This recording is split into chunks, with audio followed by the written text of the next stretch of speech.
This weekend's early kickoff sees West Ham United face Chelsea at the London Stadium, with the Hammers seeking revenge because of the events that happened at Stamford Bridge back in September. With the Hammers losing 2-1 and with the game entering its final stages, West Ham managed to pull back an equaliser from a goal through Maxwell Cornet. However, the goal was reviewed by VAR and it was determined, somehow, that Jarrod Bowen had fouled Edward Mendy. However, upon replay and closer observation, one could see that Mendy had not fouled Bowen at all, and that Bowen's momentum from running had caused him to walk into the goalkeeper. So rather, a foul had not committed at all, and West Ham was robbed of a valuable point. That was one incident that showed a lot of corruption in the game, and with video assistant refereeing. But this isn't the first time that West Ham's faced a controversial decision when playing against Chelsea. If you cast your mind back to 2021, defender Fabian Balbuena was sent off for a red card offence that shouldn't have been a red card offence. The Paraguayan defender had made a clean tackle, but it was deemed malicious and he was forced to walk. I can expect some drama tomorrow, not at least because this is a London derby, but just because this is how it is when we play Chelsea. Chelsea's had a season that's been enough to enrage the average fan of a team outside of the top six, but it's also been one that's been enough to test the patience of any Chelsea supporter. Thomas Tuchel's sacking came as a shock. This is a man who had won the Champions League with the Blues, yet he was sacked in very unexplainable circumstances. He was replaced by Brighton manager Graham Potter. A British coach for a big club might appeal to some people, but in the eyes of many Chelsea fans, Potter is not the man for the job. That's no disrespect to Potter at all, but I personally can't understand why Tuchel was sacked in the first place. It was a very strange and annoying decision by Todd Boehly.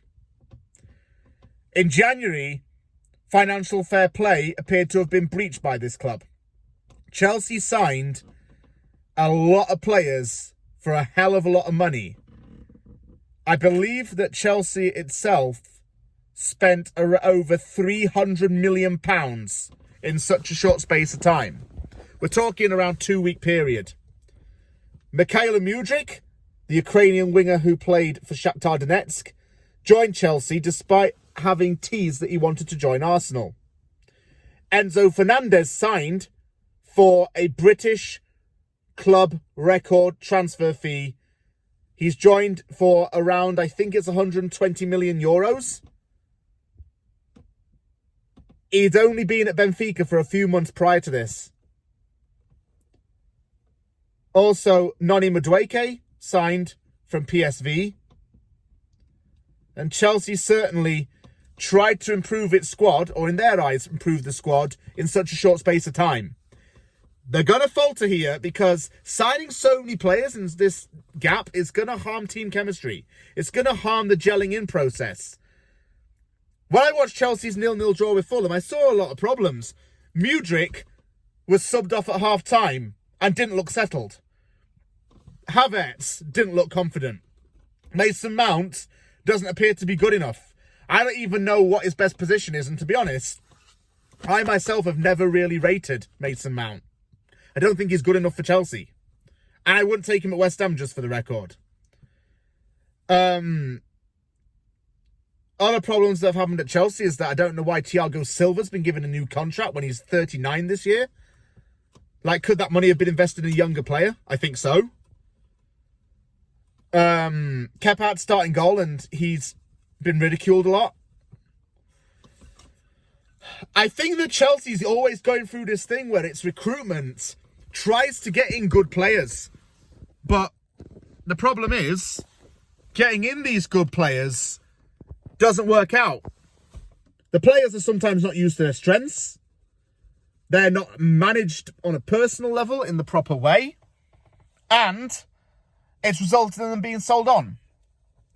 There's something definitely wrong with that squad. It's not a gelled together, tight-knit team.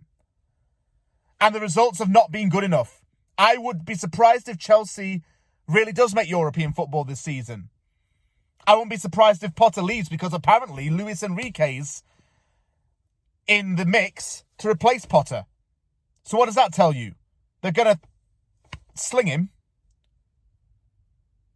Boehly has a lot of money, as we know.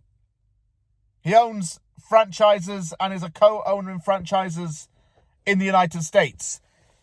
He's someone who I would reckon would want that Super League and would try to market Chelsea, because that's how it's done in American sports. It's okay praising him for signing all these good players, but do they look great? Some of it's backfired. João Felix signs. What happens? He gets a red card. And his debut. Oh, but who's his first game back against? West Ham. We cannot let him score. We cannot let Mudryk score. We cannot let Madueke score. We cannot let this lot do us over. And Chelsea fans are giving it the big one on Twitter, saying, oh yeah, West Ham's defence is not ready. I think Sofel and Aguerd might be ready for you. Chelsea's season's been tatters. It's been another write-off season for them. How many write-off seasons have they had, though? And it goes from the board down. There's something seriously wrong at that club. It's got a bad mentality where it thinks that it can just buy its way into success. Roman Abramovich started that off. I spent, for lack of a better word, shit tons of money on players, and I'll buy you trophies, Jose. I'll buy you trophies, Carlo. I'll buy you trophies with players, because that's what the money's going to do. It's going to generate success. It doesn't necessarily. Other teams have worked on shorter budgets and have done more in the last few seasons than Chelsea have. That club is not really moving in a good direction, I'm afraid to say it. Saturday's game and the early kickoff is a big one. But am I confident? Yes. We've been improving. West Ham's been improving. Chelsea's just somewhere between the rock and the hard place. Thank you very much for watching this video. Give it a thumbs up if you like it. Sub for more content. And don't forget to subscribe to From the Anvil. Take care, everybody. And come on, you Irons. Let's do this lot over.